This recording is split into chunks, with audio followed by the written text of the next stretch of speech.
Alright, well, I just spent a couple hours cleaning. I didn't put you on because it was kind of boring. But a couple of days ago I bought a diagnostic tool, plugged it into this sucker. It's telling me that probably bad mass airflow sensor and probably bad O2 sensors, which would explain why it has a hard time starting. And I'm not going to buy either of those parts, they're too expensive. So today I am just going to pull them out, maybe clean them up, see what I can do without buying new ones. And there's a bunch of oil in the intake.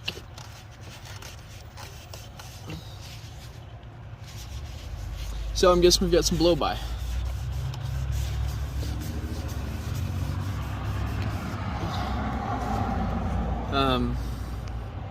My hope is that there's something in there that's just all gummed up. Maybe the sensor, I don't know if this is the MAF sensor, if this is, I'm gonna look it up.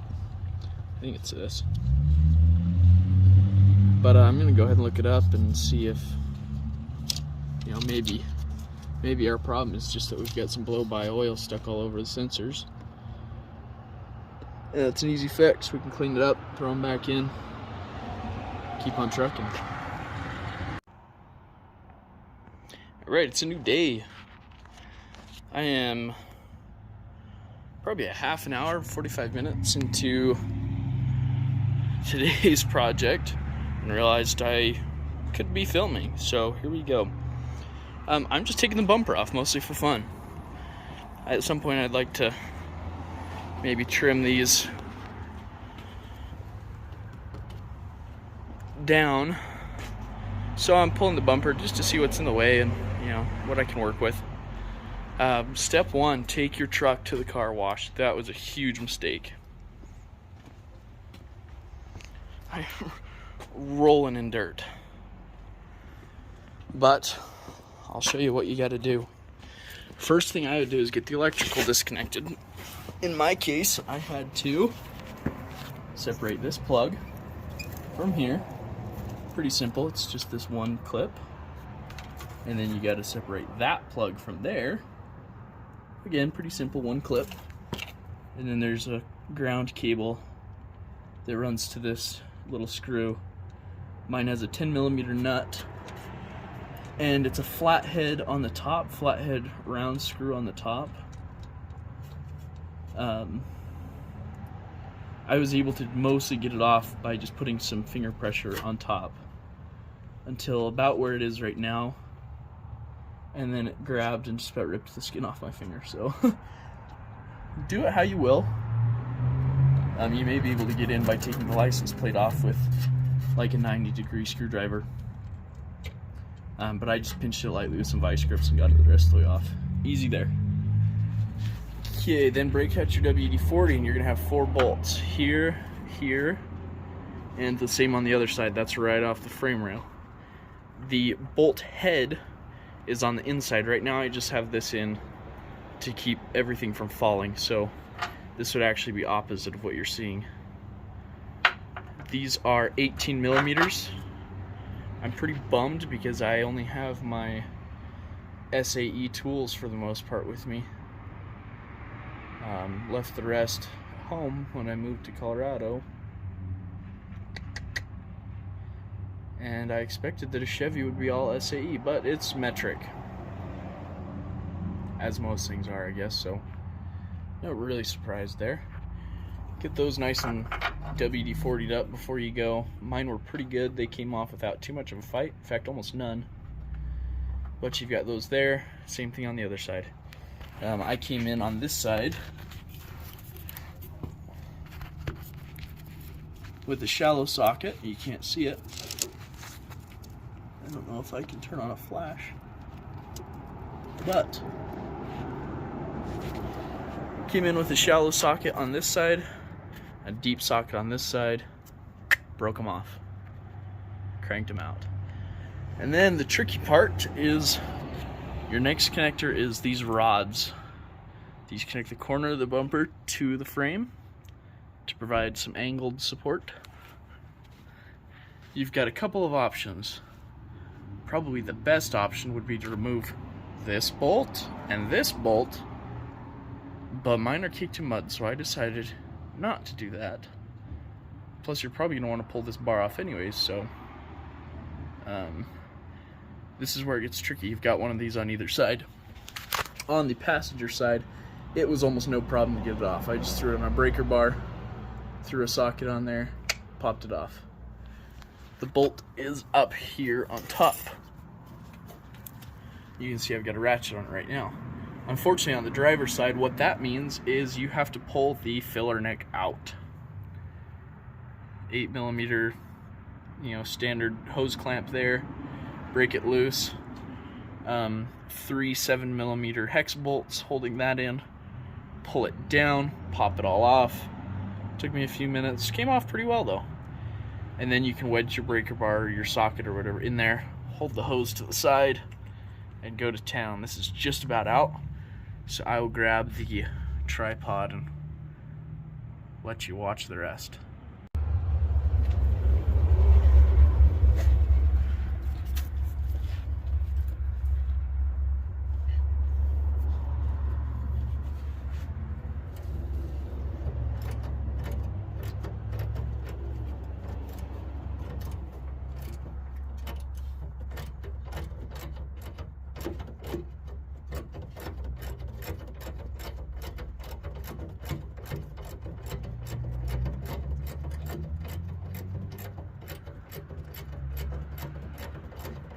I can feel quite a bit of tension. It feels like holding that bolt in, so I'm gonna prop up the bumper. Yeah, there we go. I don't want that to fall. So like I said, I've got 2 bolts in without nuts just to keep that bumper from falling off, because this is the last thing holding it, really, that I know of. This is the second time I thought that. I didn't realize these bars were here, so I thought it was just the 4 main bolts.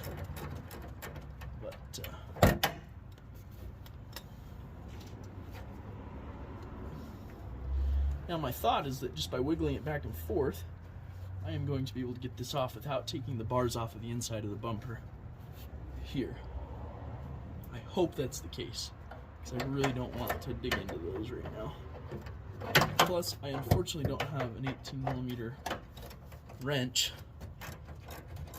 and I think I need one to get those nuts off.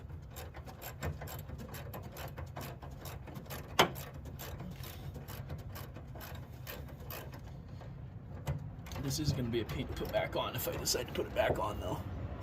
In all likelihood, when I decide to put it back on. This is really all that's protecting my fuel tank. But maybe I'll get a hitch instead. Okay, we're off. Here it is. Support bolts are coming out. Now we're going to trust that these will hold it.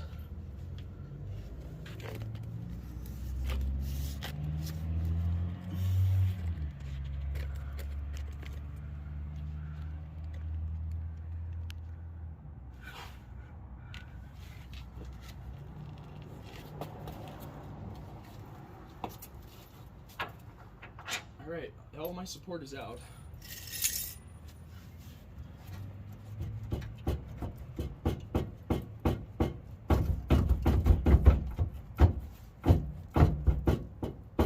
Still feels like I'm hooked on something over here.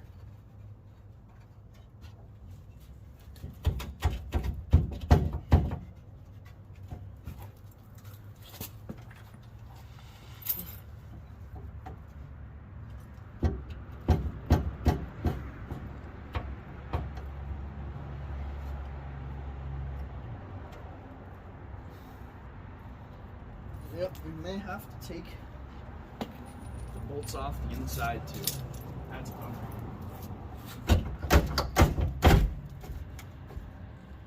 Yep, I don't think I'm going to quite get the range of motion that I thought I would. See, I thought these would just kind of wrap around, but it's not looking like it.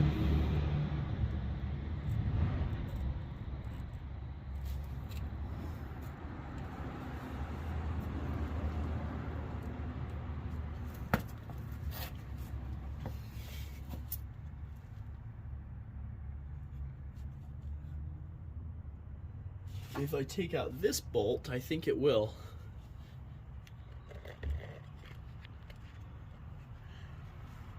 If I take out that one, I think this whole thing will rotate, but at that point I might as well take this one out because it's the easy one to get to. Alright, well, time-lapse time. This is going to take a while.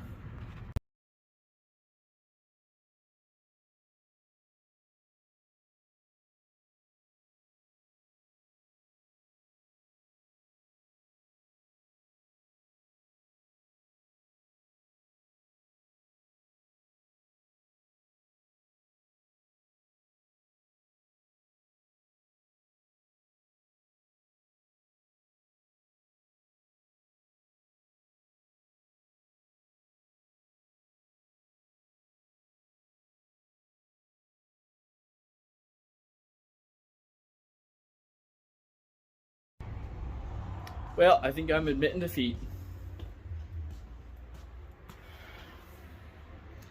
One of the last two nuts had a threaded insert that it went into that was welded to that structural rod. And the other one had just a nut that was held in by a sheet metal clip, basically a great big sheet metal clip. So I was just making such little progress, couldn't put an impact on it because it would move too much because of the sheet metal clip thing. I don't have an 18mm wrench on me, unfortunately. Couldn't get a socket around the back side of it. And I don't have an 11/16 standard wrench either, which is what would have gotten me by in a pinch there.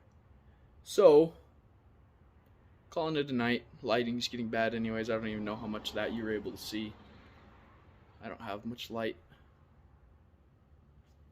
So I think the plan is to clean up the tools, sweep off the driveway a bit, and hit up a pawn shop sometime this week so that I can find an 18mm wrench. Go buy a cheap one for $1 or whatever they sell them for. 11/16 if I'm desperate. So if you're doing that, have a full set of tools on hand. At least a full set of metric tools. You're going to need them. Thanks for watching.